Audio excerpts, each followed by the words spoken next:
Hello friends, welcome to Gardening with Creekside. Today it is a very toasty, humid day here in North Carolina, and Jenny is already thinking and dreaming about fall. I'm not gonna lie, I'm not gonna apologize. For those folks who live in the South, we welcome fall with open arms, but it seems to take its sweet time getting here. So for those of you that don't live here, it really can be mid-October, end of October, November before we get some consistently cool weather. So today what I'm going to do is I'm going to channel that inner cool weather, and I am going to plant a new unique stone planter that I got with heat-loving annuals. I do have one perennial. So they're heat-loving annuals that actually have fall color and will transition me all the way into fall. Even though it'll be September, early October, the temperatures will still be high, the humidity will still be high. This planter will have all of the fall feels and will get me into the fall mood. So here we are standing, I'm right underneath the arch of the rose.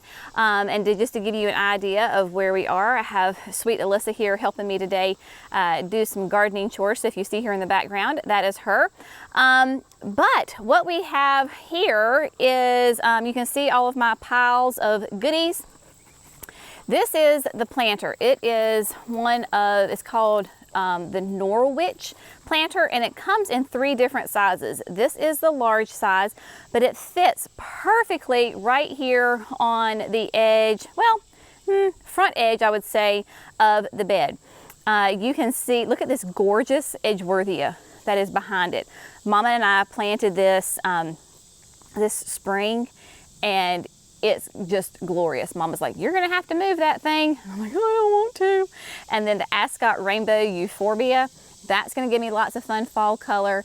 Then we have the Rocapuco, I wanna say that's the purple color. Anyway, this bed is just looking fantastic. So that gives you an idea of where this Norwich planter is gonna go. And then of course the patio is just right there. Here I have all my fantastic supplies with me. Okay. So here we go, let's run down through the plants that I am using. And I literally went to the nursery, the garden center, Creekside Nursery, and I scavenged. I was like, what do we have that is heat loving but fall color? So I picked up 2 of the purple fountain grasses. I went ahead and got 2. I'm going to plant them as one because they are in the grande containers. And I need to bulk this up as fast as I possibly can, but look how tall, and they already have the plumes on them. So they are going to be really pretty. So I'm going to plant 2, but I'm going to plant it as one, just like that, bulk it up. So that will be kind of my thriller in the recipe. We're going to go in reverse order. Here is my spiller, the lemon coral sedum. I mean, we love this plant so much. It is a perennial for us. I thought it would be fun spilling over the front edge. I don't know if I need 2 or 3. I went ahead and grabbed 3. Then we have coleus, because you got to have coleus in my opinion. Now, these are really tall and lanky, but that's all right. We're going to work with it. I'll show you some tricks. This is Wicked Hot. Wicked Hot is really fun because when it gets in the full sun, it is this glorious red. If it stays a little bit more in the shade, it turns a beautiful orange. So we'll see how this goes as far as what final color it turns into. I went ahead and grabbed 4 because I'm going to flank the grass with 2 on each side. And then for my filler, my only flower in here, I've got some Gaillardia. This is Arizona Sun. Technically, this is a perennial for us, but it was just too pretty to pass up. If I want to put it in the ground later on, I can. But this is a fantastic plant. It grows wild along the coastline here in the southeast. Gorgeous color, complete rebloomer. You can see it with the blooms, what they look like now. And then this one has got tons of buds all over it. So I will plant these 2 in the center, flanked by all the other beautiful colors. But this is going to be just kind of I'm going to sweat doing this. I got my sunglasses on and my hat because we are in the full sun. I tried to beat the sun this morning. didn't happen. So we're gonna plant this, get it nice and well watered in. I am gonna use my same method of putting down my layer of compost first. The bottom 1/3 of the container will be compost, and then the top 2/3 is gonna be fantastic potting soil. And then I'll probably come back and top dress with the compost again.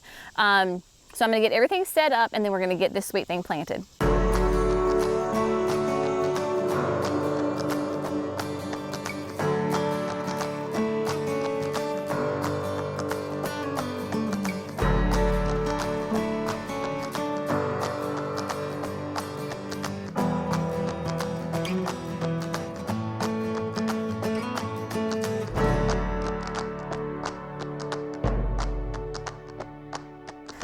All right, my friends, so I've got everything set up right here around me.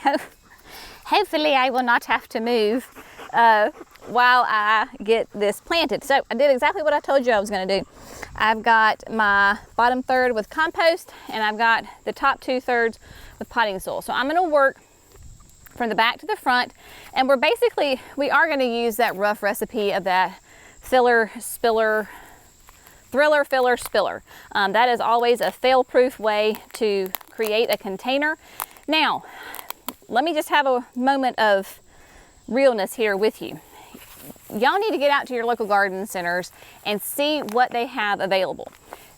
This purple fountain grass, yes, it is in a grande container. Yes, it is absolutely root bound. As soon as I break up the roots and put it in a bigger container, guess what's gonna happen? It's going to go whoosh. It is going to explode. So if you understand how plants work, or you understand how, what a plant is and how it grows, then there is no need to be afraid of getting out there and buying, you know, annual grasses or anything, annual plants, perennial plants, maybe that, you know, are not exactly in their prime. Right now, like, I guarantee you, most garden centers have a really good deal going on their, you know, summer annuals, because they want to get rid of them. Because if they don't get rid of them and they don't get to your house, then they're gonna have an unfortunate they're gonna have an unfortunate end, and they're not gonna live to their best potential in your garden. So you need to go and get them. Now, because we are talking about being here in the beginning of August, I'm going to, even though we do have a big growing season left, I don't want to sit here and start with a little smaller container and watch it, you know, take its time to fill in. I want it to go ahead and really start living its best life as soon as possible, because you know me, typically I am planting for like longevity, but in this case I'm gonna pack it in there. And that's a great little trick, is to, when the plants are small and your growing window is short, whether it's because of the time of year or it's because of maybe you have an event coming up and you need it to look really full fast, then that's when you're gonna put more plants in there. I mean, that's just as simple as it goes. The more time you have, the more grace period that is there, then the smaller the plants or the fewer plants you can put in there.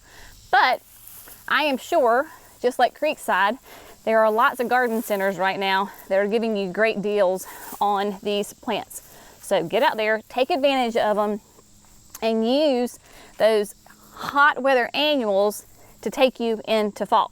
All right, so purple fountain grass, I planted basically at the back and as full as I possibly, like as close to each other as I possibly can. Next, we're gonna go ahead and use the Wicked Hot Coleus. It has been pinched back a couple of times, but we're gonna go ahead, and once we get it in the pot, then I'm gonna pinch it some more. The coleus, just like the grass, man, once you break up those roots, once you get it in a bigger container or in the landscape, they are going to go crazy. So I'm gonna put one in the back corner, back here on the other side of the grass. And I am gonna try to plant this pretty balanced, symmetrical, because I think that's what will be best in this space. Now, if I were planting this in the spring, I would most definitely only use one fountain grass.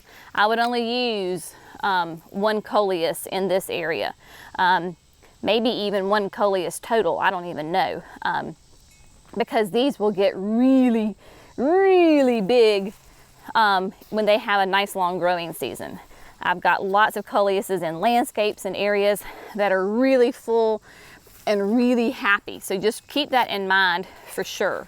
So I got 2 on this corner. I'm gonna put 2 on the other corner. If you don't have a hori hori, you need to get a hori hori. Tons of different tool manufacturers make them. You can use it for a gazillion different things in the garden. I've had mine, gosh, since the winter, maybe. Jerry's never had one, and then I bought one for our folks at the nursery to have, and he got to using it the other weekend, and he was like, oh my word, that thing's amazing. You can do all sorts of stuff with it. And I was like, I know, this is why I love it. So get a hori hori. Again, just Google search hori hori. I got the one for the workers off of Amazon, and just to find one that has the best reviews and then just go for it. All right, so we're getting this in here. Brenna found some pots, so if you hear a commotion, that's just Brenna and the pots. You know how much she loves them. Now, what you're gonna wanna do with your coleus is we wanna go ahead and pinch it back. So wherever you have 2 leaves, just take out the top, and that will help it get nice and thick and full, and it will actually help the plant grow a little bit more. So right now it's gonna look, you know, not as optimal. And you can prune as much or as little as you want on the coleus. And if you've got branches underneath that really need to be taken out, just take them all the way back. It's okay, it's not a problem. So it's a very forgiving plant. It loves to be pruned like this. So just go in there. The more you can prune it, I can't find the, there we go. The thicker and the fuller it gets. So we're giving everybody a little haircut, taking off the ones that might be in the way, and then we'll get the other guys planted.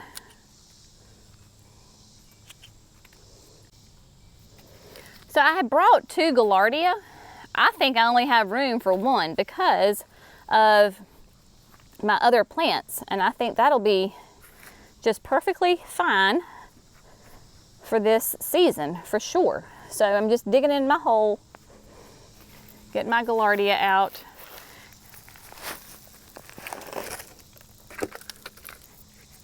It needs a little root breaking up as well.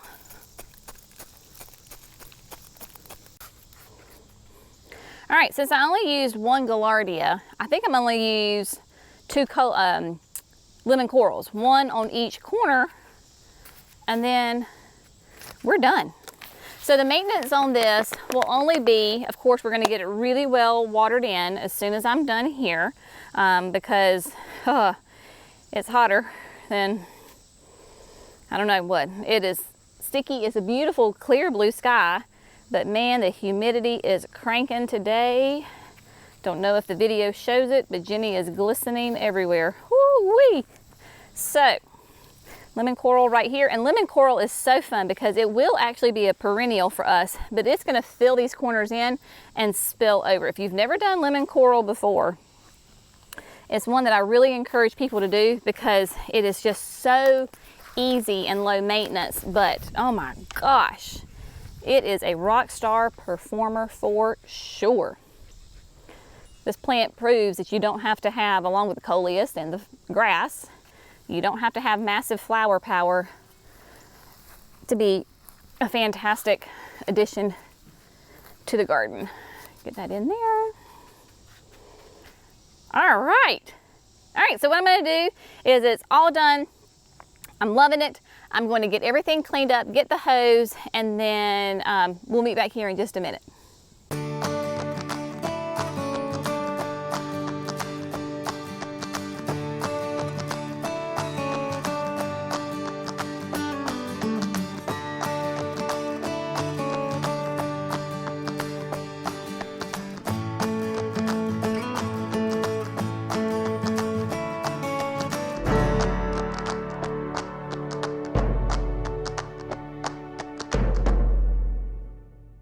All right, my friends, the project is complete. I have found shade once again underneath the rose arch here, but you can see the container behind me.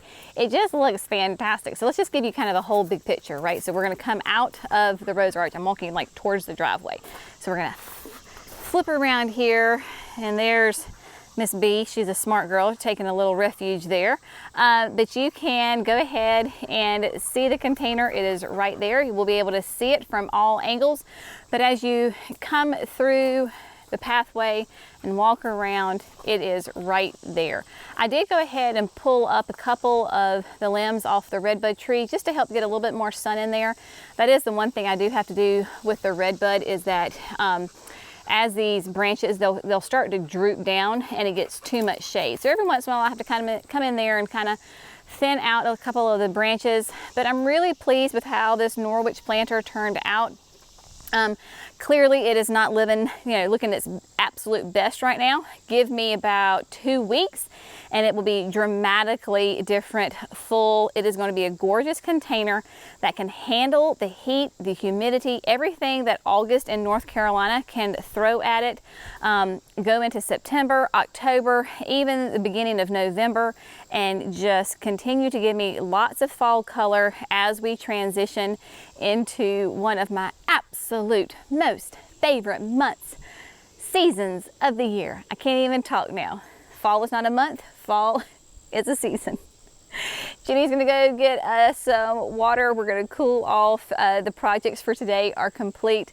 So get out there, go to your local garden center, find some of those hot weather plants that give you fall color, get them planted now, and you will be so incredibly grateful come September and October when you've got beautiful fall inspired color already in your garden that is mature. As always, thanks so much for gardening with Creekside. We'll see you in the next video. Bye, friends.